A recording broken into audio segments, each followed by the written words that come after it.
On vous remercie d'être nombreux pour cette conférence. Cette conférence est peut-être l'une des plus importantes qui soit dans son intitulé et un horizon qui, je crois, nous motive tous. On en connaît tous l'importance et les enjeux. Ancrer le sport dans le quotidien de notre jeunesse. On est ici au Salon des Sports, on est ici à l'occasion du Congrès des maires. On sait combien les municipalités, on l'a porté dans ce plaidoyer, sont clés pour la réussite des politiques publiques du sport. Elles sont les premiers financeurs du sport. Le sport est d'abord une réalité municipale et on veut que le sport soit plus que jamais, dans le contexte de l'héritage des Jeux olympiques et paralympiques, une réalité pour notre jeunesse. Moi, j'ai la chance d'être entourée de deux stars. À ma droite, un professeur de cardiologie, le professeur François Carré. Vous allez voir, vous allez tout de suite sentir sa pêche quand il va commencer à s'exprimer. Il ne mâche pas ses mots, il regorge d'énergie et il est depuis plusieurs années maintenant l'un des leaders d'un collectif qui s'appelle Pour une France en forme et qui a été clé pour préparer, anticiper l'héritage des Jeux olympiques et paralympiques en matière de sport santé. Il nous a aussi beaucoup aidés à porter la grande cause nationale et je suis très heureuse que 2 ans après le lancement de cette grande cause nationale qui était dédiée à la promotion de l'activité physique et sportive dans cette année 2024 qui a été si particulière pour notre pays, il soit à nos côtés pour porter ce message d'une grande cause municipale avec du sport dans la vie de notre jeunesse. François a aussi montré, c'est très important et il y reviendra j'en suis sûre, à quel point certes, la situation est critique, mais elle est améliorable. Il a été à l'origine d'une étude qui s'appelle « Inverser les courbes » et dans laquelle il a montré que rapidement, des enfants qui aujourd'hui souffrent de problèmes liés à la sédentarité, à l'inactivité physique, en fait, avec 5-6 semaines d'entraînement, tout de suite retrouvent un petit peu de leur potentiel cardio-respiratoire. Donc, il n'est pas seulement un lanceur d'alerte, il est aussi un messager et un messager d'espoir. Et puis, à ma gauche, je ne sais pas si on le présente encore, notre double champion du monde qui a fait tellement notre admiration dans tellement de ses tours de piste. Il représente une autorité, une crédibilité, une énergie au service du sport français, au service de modes de vie plus sains. Avec son épouse Odile dans le sud de la France, ils impulsent des politiques concrètes de sport santé qui font une vraie différence. Je suis extrêmement heureuse qu'il ait accepté de travailler avec nous, avec le mouvement sportif et de faire bénéficier notre institution de toute sa connaissance, de tout ce qu'il incarne pour chacun d'entre nous. Merci infiniment Stéphane d'être avec nous. Et si nous sommes debout, eh ben c'est de sa faute parce qu'il refuse, c'est sa philosophie qu'on soit assis. J'ai presque envie de vous proposer tous de vous lever juste une seconde en honneur à Stéphane Diagana. Merci pour lui. Merci Amélie. Allez, on va démarrer et je vais donner la parole à François qui va nous expliquer quel est le degré de criticité aujourd'hui de la situation quand on parle de jeunesse et d'activité physique. Merci beaucoup Amélie, bonjour à toutes et à tous, je suis ravi de partager un moment avec vous. Effectivement, c'est assez fou en 2025 de se dire que mes interventions, le titre c'est « Se lever plus pour bouger plus ». Quand même, en être là, quand on voit en 2025 où on en est dans d'autres domaines, c'est assez impressionnant. En fin de compte, effectivement, nous avons actuellement face à nous 2 facteurs de risque qui sont indépendants. L'inactivité physique, c'est-à-dire ne pas faire l'activité physique qui est recommandée. La sédentarité, c'est le temps passé assis, trop important. Et vous voyez aujourd'hui que quand on regarde un petit peu ces deux facteurs de risque, on se rend compte que 37% des 6 à 10 ans ne font pas 1 heure d'activité physique par jour.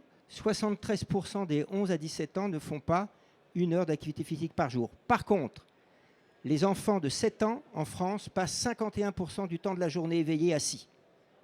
Les enfants de 15 ans en France passent 74% du temps de la journée éveillés, assis ou couchés. D'où leur phrase préférée, flemme, je déprime, je m'ennuie. Ils ont une solution, mettez-vous debout, allez jouer avec des copains, allez marcher, prenez un ballon, tout va aller mieux. Et donc, quand on regarde un petit peu ces choses-là, on arrive à 49% des 11 à 17 ans qui présentent un risque sanitaire très élevé. Je ne sais pas si vous le savez, nos adolescents aujourd'hui développent des maladies de vieux. Le diabète de type 2, c'est une maladie de l'homme de 50 ans. C'est ce que j'ai appris en médecine. Aujourd'hui, ce sont des gamins de 14 ans. On nous parle de dépression. Mais il y a quelques années, les enfants ne pensaient pas être dépressifs à 11 ans. Ils n'y pensaient même pas. Or, quel est le premier traitement de la dépression? L'activité physique. Dépression minime à modérée, les neuropsychiatres nous le disent. Quel est le traitement du diabète de type 2 pour équilibrer un diabète? C'est de bouger.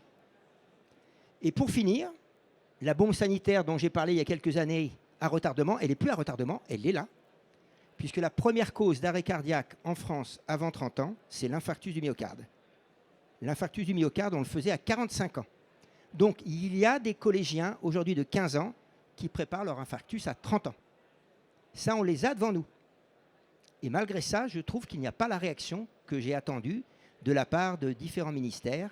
Et j'en parlais tout à l'heure avec Amélie. Vous vous rendez compte que l'Italie a mis dans sa constitution la place du sport et de l'activité physique, tout simplement parce que c'est essentiel à la santé.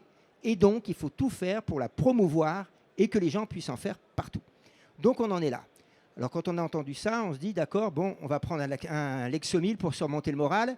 J'ai une autre solution. L'autre solution, c'est inverser les courbes. On a montré que sur 9000 collégiens, en 2022, les collégiens pouvaient courir pendant 5 minutes à 9,7 km/h. Alors pourquoi? Tout simplement parce que cette allure-là, ou la capacité physique, c'est leur capital santé. En 87, les collégiens français couraient à 11 à l'heure. En 2022, à 9,7. On a pris la moitié des collégiens, à qui on a demandé aux professeurs d'éducation physique et sportive d'inclure dans chacun de leurs cours, ils avaient 2 cours par semaine, 2 fois 2 heures, 10 minutes de fractionner. C'est-à-dire que l'enfant court vite, marche, court vite, marche pendant 10 minutes. Il a fait ça 4 semaines, multiplié par 2 cours par semaine, ça fait 8, 80 minutes. En 80 minutes, on a rattrapé 44% de la baisse de 1987 à 2022. Donc tout peut changer. Alors j'ai une bonne nouvelle qu'Amélie ne connaît pas parce que je l'ai apprise il y a quelques jours. En Bretagne, en tout cas, puisque je viens de Bretagne, il y a beaucoup de professeurs d'éducation physique et sportive, plus de 50%, qui, depuis qu'ils ont vu les résultats, mettent du fractionné dans chacun de leurs cours. Donc ça veut dire qu'on peut tout changer. Mais ce que je viens de vous dire, on pourrait dire la même chose pour les gens de 80 ans. On peut tout changer à 80 ans. Donc maintenant, il n'y a plus qu'à, et je pense que ce qui va vous être présenté, le projet qui va vous être présenté, doit y arriver. En tout cas, n'oubliez pas, dans les programmes municipaux, de mettre le sport santé. C'est les municipalités, c'est les territoires qui doivent s'en emparer, puisqu'au niveau national, malheureusement, on n'arrive pas à convaincre. Merci beaucoup.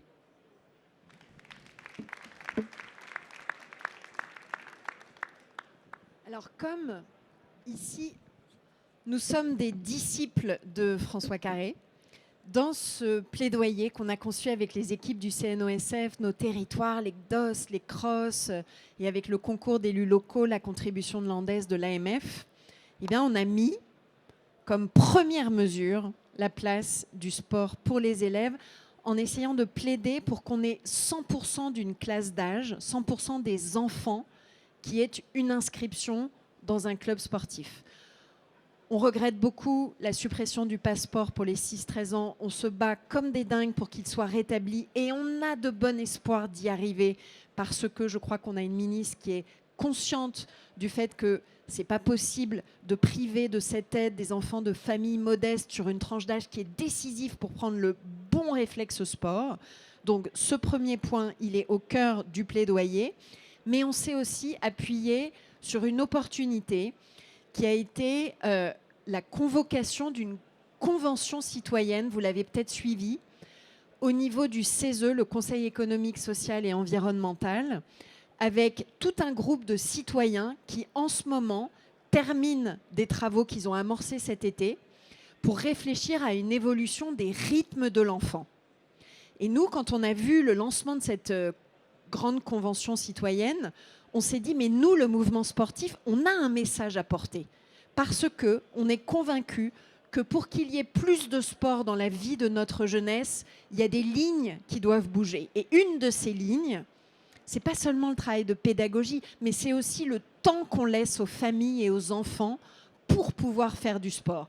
Parce que même avec toute la bonne volonté du monde, si on termine les cours à 5 heures, qu'on a parfois 3/4 d'heure, 1 heure pour rejoindre un club de sport, qu'on sait qu'on a dans notre système scolaire 1 heure, 1 heure et demie de devoirs par jour, on se rend bien compte que c'est très compliqué pour un enfant, pour une famille, de permettre ce temps de sport en club.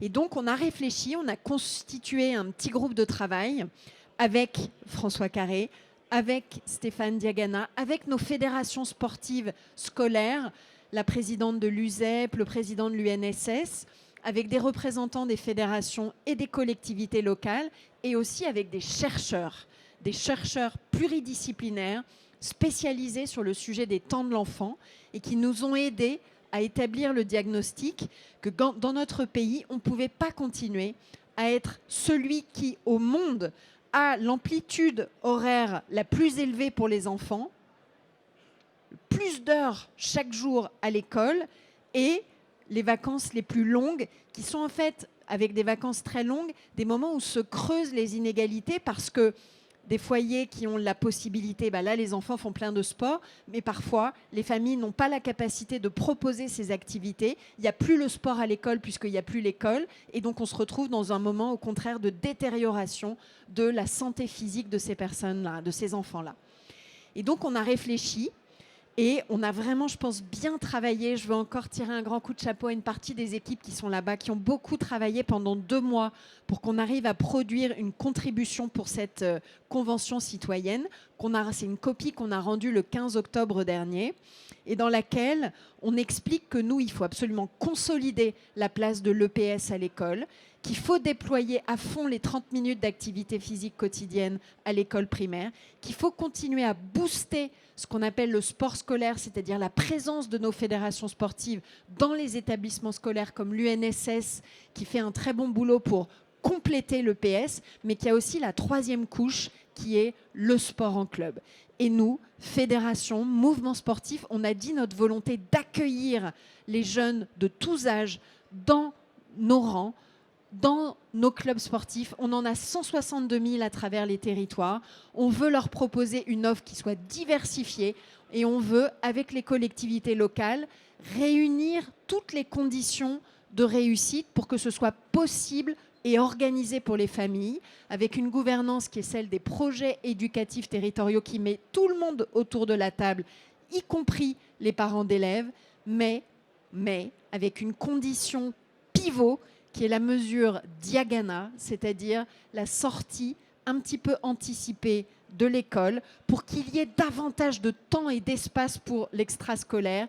Et cette mesure pivot, on l'a ici, c'est le cadran de droite et c'est une sortie des cours à 16 heures pour tous les enfants, du primaire jusqu'à la terminale. Et ça, je laisse le spécialiste en parler parce qu'il a été très convaincant pour tous nous embarquer dans le groupe de travail et nous conduire à avoir le courage de proposer cette mesure avec du pragmatisme, parce qu'on sait que c'est jamais facile pour des collectivités locales. Dans notre pays, c'est des débats toujours difficiles. Donc on est resté mesuré, prudent, pragmatique, progressif, mais on est déterminé et convaincu que c'est une mesure nécessaire. Stéphane. Merci Amélie. Bonjour à toutes et à tous. Donc j'ai pris beaucoup de plaisir à travailler sur ce sujet et j'ai réfléchi à ce sujet avec plusieurs casquettes. Alors celle d'ancien sportif international, très lointaine, mais ma casquette actuelle de président d'un club d'athlétisme à Nice qui compte un bon millier d'adhérents chaque année et qui observe ce qui se passe, qui échange avec les élus, avec les directions des sports et qui se rend bien compte de plusieurs problèmes. Alors, un problème qui a été évoqué tout de suite sur le rythme de l'enfant, c'est la capacité à mener tout de front dans la durée. On sait qu'on arrive à avoir des jeunes jusqu'à 6 ans dans les clubs, à partir de 6 ans jusqu'à l'entrée au collège, à 11 ans. Et puis là, ça commence à dégringoler. Et puis l'entrée au lycée, c'est encore autre chose. Et il y a plusieurs raisons à ça. Il y a le fait de ces emplois du temps.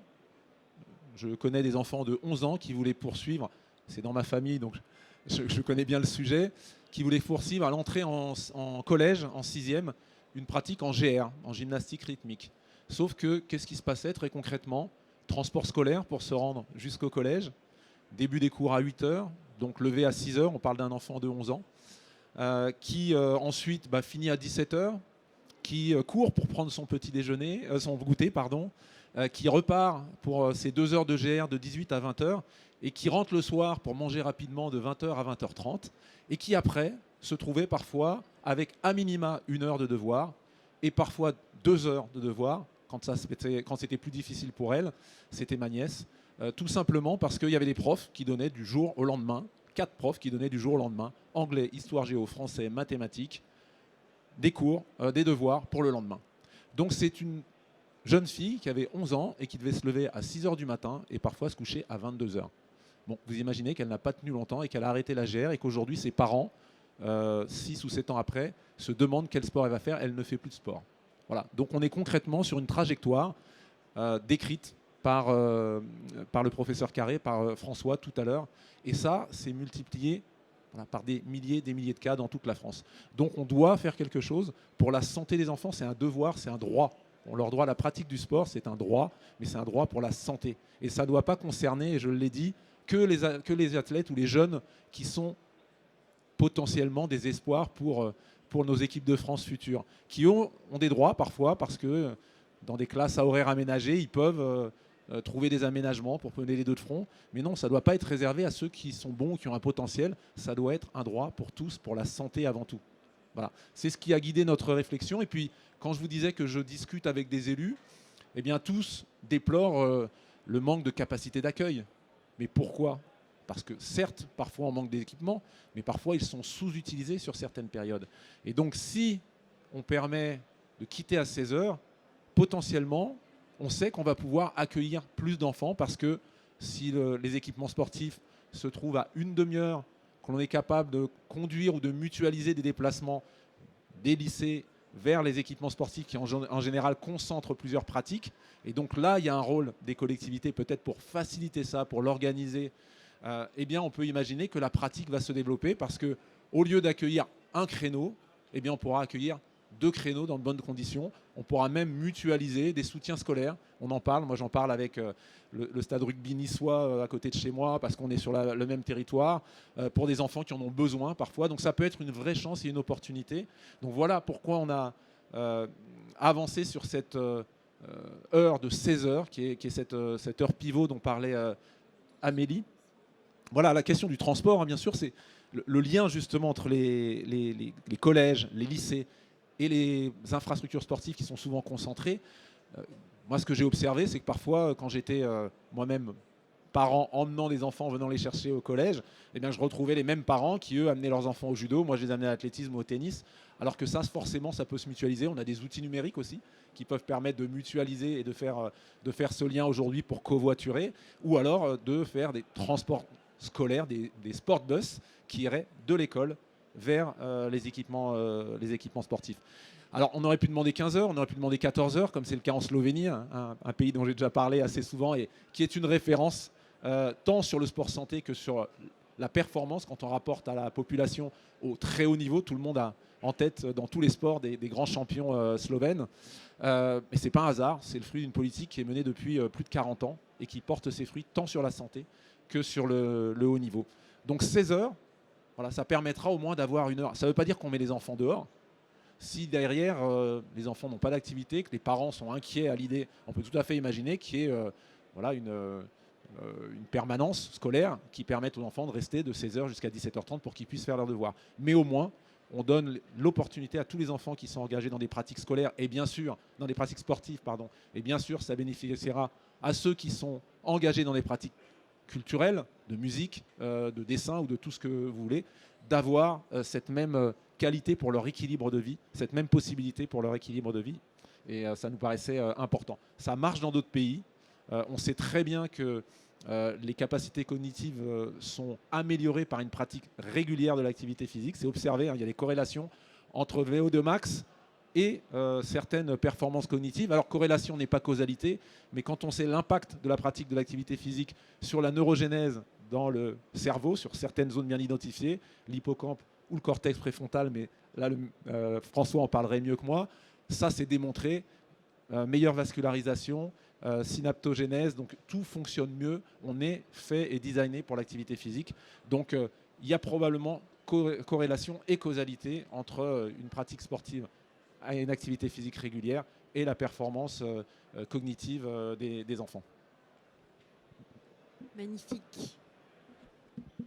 Donc, ayons le courage de porter ces messages. Ce n'est pas toujours facile de bouger les lignes, ni à l'éducation nationale, ni dans le sport, mais on tient quelque chose qui est cohérent, qui est pertinent, qui est faisable, qui a été expérimenté à l'étranger, qui est pragmatique, qu'on peut construire tous ensemble si on y met cette volonté citoyenne. Cette convention, c'est vraiment une opportunité.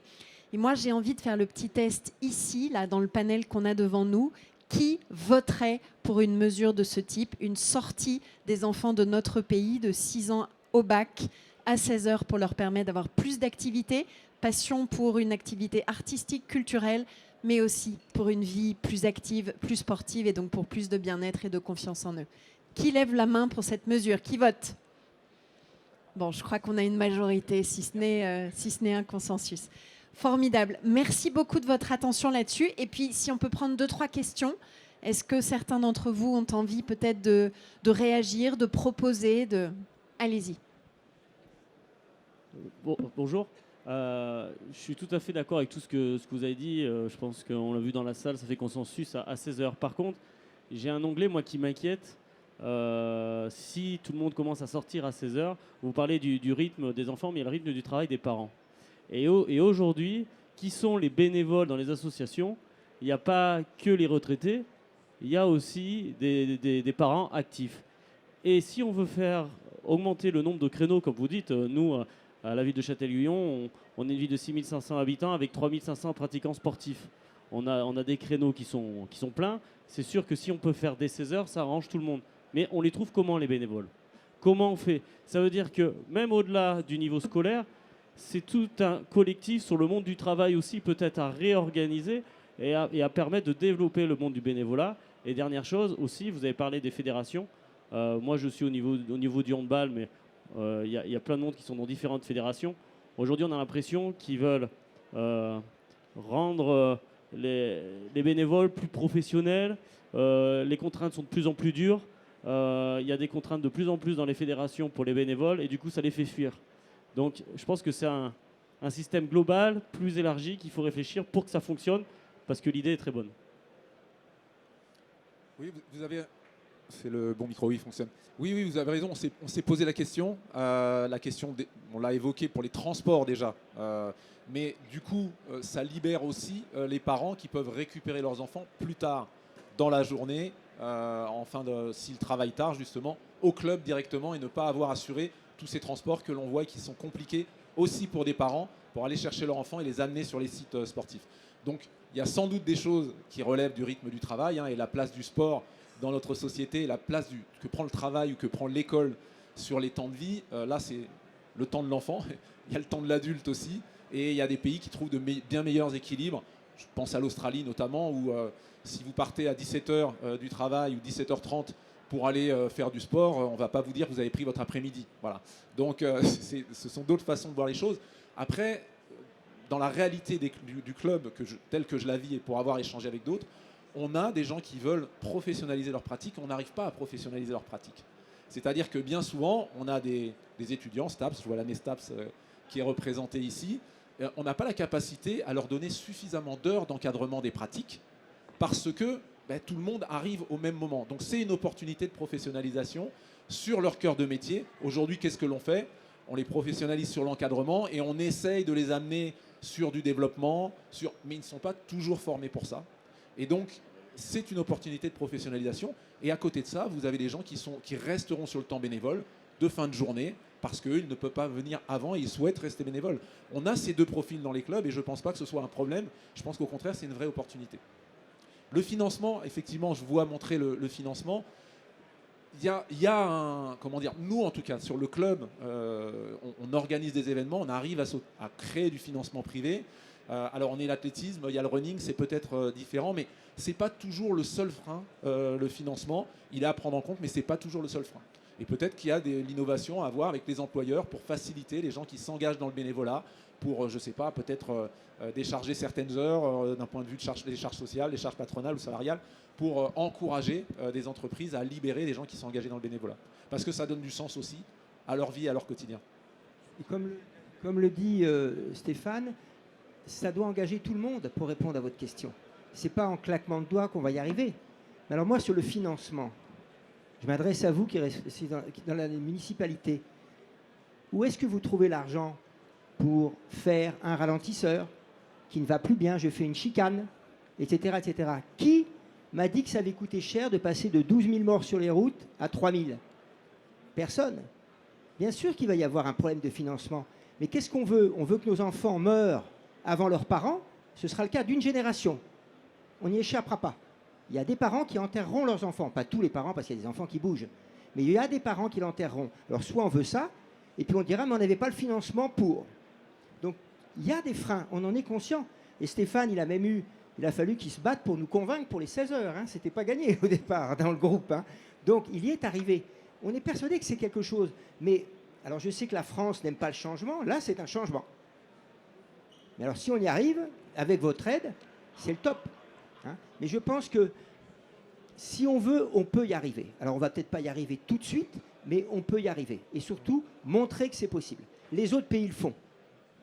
L'idée des 16 heures aussi, c'était de faire en sorte que l'enfant revienne au cœur du projet. Et de toute façon, dans la Convention citoyenne, c'est ce qui ressortait, et que ce ne soit plus la variable d'ajustement. Donc on pose cette condition-là, parce que l'enfant, après, il doit être disponible pour ses activités. Donc c'était vraiment quelque chose de symbolique pour remettre l'enfant au cœur du projet. Autre question? Alors, moi, si je peux porter la voix des femmes, j'ai été maman solo.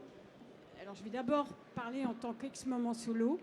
Venir chercher son enfant à 16 heures pour le conduire, ou même venir le faire chercher par quelqu'un, parce qu'on ne termine pas de travailler à 17h ou à 18h, à Paris notamment, eh bien, c'est quand même très compliqué. Et quand vous parlez de transport, si la nounou doit aller, ou la jeune fille doit aller le chercher, et en plus reprendre les transports, etc., moi, je suis quand même très inquiète, très bien ce que vous faites, sur la faisabilité de ce que vous faites.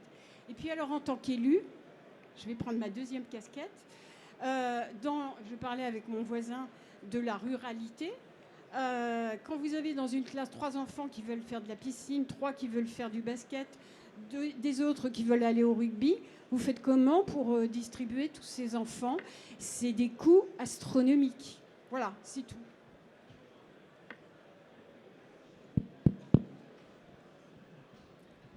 Peut-être un ou deux éléments avant de redonner la parole à Stéphane et à François. D'abord, ce que nous on pense, c'est que justement dans l'intérêt d'avoir une sortie pour tous à 16 heures, c'est qu'on peut massifier les schémas de transport et justement être moins dépendant d'une solution qu'une famille peut trouver pour elle-même, parce que l'autre famille à côté n'aura pas cette même chance, mais au contraire d'avoir quelque chose de lisible avec des vrais passages à l'échelle sur des cars, des petits bus, l'organisation de systèmes de covoiturage organisés, parce qu'au moins, il n'y a pas la surprise de ça. Oh là, je me souviens plus si c'est 16h45 le jeudi ou 17h30 le mardi ou vendredi, tiens, et puis finalement, tiens, tel prof, bah non, non, là on sait que c'est 16 heures, et ça permet du coup de planifier beaucoup mieux les solutions et d'avoir une pluralité de modalités d'application de ça. C'est-à-dire, il y a le covoiturage, il y a des petits bus, il peut y avoir des cars, il peut aussi y avoir des modes de transport actifs type le vélo, qui permet sur des stations de Vélib, c'est une chose qu'on a formidablement réussi pour les Jeux Olympiques et Paralympiques. C'est quelque chose qui, en héritage, pourrait être développé, puisqu'on a plein de stations de vélo qui, à proximité de sites d'épreuves ou de fan zones, ont pu être organisées. Donc là, il faut travailler sur les schémas de transport. C'est pour ça, François l'a dit, ça ne peut pas être fait du jour au lendemain, et on a sans doute besoin d'avoir des collectivités pilotes. Mais on pense qu'il y a des solutions et que ça peut même, en fait, simplifier la vie des familles au lieu de rester dans une situation qui est fondamentalement inégalitaire aujourd'hui. Et puis, sur la diversité de l'offre, Nous, ce qu'on pense, c'est que c'est précisément une force du modèle sportif français. Vous savez, CNOSF, on a 110 fédérations membres. Vous avez suivi qu'aux Jeux Olympiques et Paralympiques, on a été, après les États-Unis, la nation qui a gagné le plus de médailles à travers le plus grand nombre d'épreuves de disciplines. Il y en avait 27. Donc cette diversité de l'offre et la capacité du coup de répondre aux attentes des enfants, ça on sait qu'on est capable, on sait qu'on peut être au rendez-vous. Donc là où on vous rejoint, c'est qu'il faut penser tout ça. C'est pour ça que pour nous, c'est plutôt quelque chose à inscrire au débat de la présidentielle et de faire en sorte qu'on ait la capacité d'avoir quelques éléments pilotes et que ça soit surtout laissé à une vraie souplesse localement, avec une gouvernance qui est celle des projets éducatifs territoriaux que vous connaissez bien et qui permet que toutes les parties prenantes autour de la table localement trouvent les bonnes périodes transitoires, les bonnes périodes d'ajustement, les bonnes façons de faire.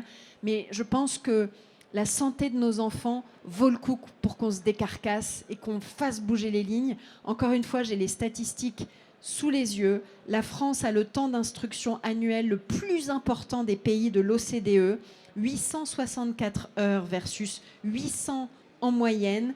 Et on est à l'inverse un des pays où il y a le plus de vacances. On doit pouvoir réguler un petit peu les choses. C'est des curseurs. Il ne s'agit pas de transformer un système. Notre système éducatif a plein de vertus, plein d'avantages, plein de forces.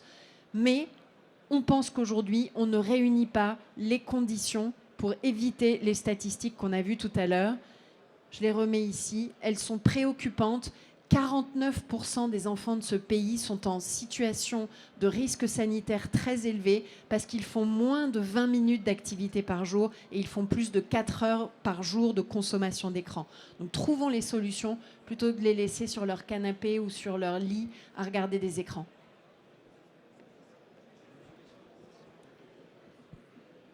Voilà, il y a une question ici, une question ici. Bonjour, je suis maire d'une petite commune de 850 habitants. On a plusieurs associations sportives, donc deux qui font partie d'une fédération française. Non, Et le gros problème, est quand même, et c'est ce qui est ressorti au cours des assemblées générales, c'est la baisse du passeport. Moi, j'ai toujours communiqué, et là, on a reçu quand même assez tardivement, il faudrait qu'on le reçoive plus tôt dans la saison, que le passeport, finalement, les jeunes que vous ciblez ne sont plus bénéficiaires, puisque c'est à partir de 11 ans seulement. Donc, certains c'est ça clubs qu'on l'évoquait s'inquiètent tout à l'heure. que C'est ça fait chuter les enjeux de rétablissement du passeport d'une part, d'autre part de mise en place avec les clubs et le mouvement sportif. Et là, on a une responsabilité particulière, nous, pour avoir une tarification sociale et qui permet que ces activités en club, pas seulement finalement l'inscription ou la prise de licence, mais vraiment véritablement la cotisation des familles puisse être plus aidée, quitte à resserrer le ciblage socio-économique sur les familles qui en ont le plus besoin aujourd'hui. Oui, par rapport à la Dernière question. Oui, par rapport à la disponibilité, s'il y a un problème pour aller, mettons, vers les clubs sportifs, est-ce que dans les écoles, le gymnase ne pourrait pas être ouvert, accessible, et on pourrait imaginer, alors là je vois dans Pierre de Coubertin que vous êtes aussi pour le développement culturel, ça pourrait être, mettons, 1 heure de sport et 1 heure de culture au sein même de l'établissement scolaire. Comme ça, les parents pourraient venir récupérer leurs enfants à 18h. Bon, en même temps, je suis chargé de mission sport et culture au ministère de la Culture. Je passe le micro à ma collègue, je suis promis d'y passer. Complètement, oui. Et là-dessus, on sait qu'on doit accélérer sur la mise à disposition des installations scolaires. Et je remets ici la référence de notre contribution complète parce que, pour faire écho aussi à la préoccupation qui a été exprimée tout à l'heure, nous, on sait qu'il y a des éléments de l'accueil en club qui doivent être renforcés. Et on propose de travailler avec même des associations, des éducateurs, des BAFA, qui permettent de créer des conditions pour qu'il y ait même peut-être de l'aide aux devoirs dans les clubs, qu'il y ait des coins un petit peu isolés où ils peuvent au calme lire, avoir un temps pour faire leurs devoirs. Et je veux peut-être terminer là-dessus. Je pense qu'on a plusieurs sportifs ici qui sont là, qui ont fait des parcours extraordinaires. Je pense que ce qu'ils ont en commun, Et moi, j'ai connu ça quand j'étais petite et j'en rêve pour les générations aujourd'hui et demain. C'est d'être dans un club de sport où vous faites plein de copains, où vous arrivez et vous n'avez pas besoin forcément d'être, à partir du moment où vous êtes un peu autonome, 8, 9, 10, 11 ans, vous y venez et c'est comme une maison de vacances, c'est comme une maison où vous êtes bien parce que vous retrouvez vos copains, vous avez du temps libre et donc vous allez faire du sport en plus de la session qui est prévue avec votre éducateur. Vous allez jouer au tennis sur un mur, faire des tours de piste, prendre votre vélo pour faire le tour du stade, etc. Et c'est comme ça que vous développez une vraie littératie physique, c'est-à-dire l'attachement à un sport. Et moi, cette vie en club, elle nous a forgés, elle est clé. Et pour ça, il faut juste un petit peu de temps et permettre à nos enfants d'y vivre et de s'y sentir bien dans nos clubs sportifs. Merci beaucoup, merci à tous.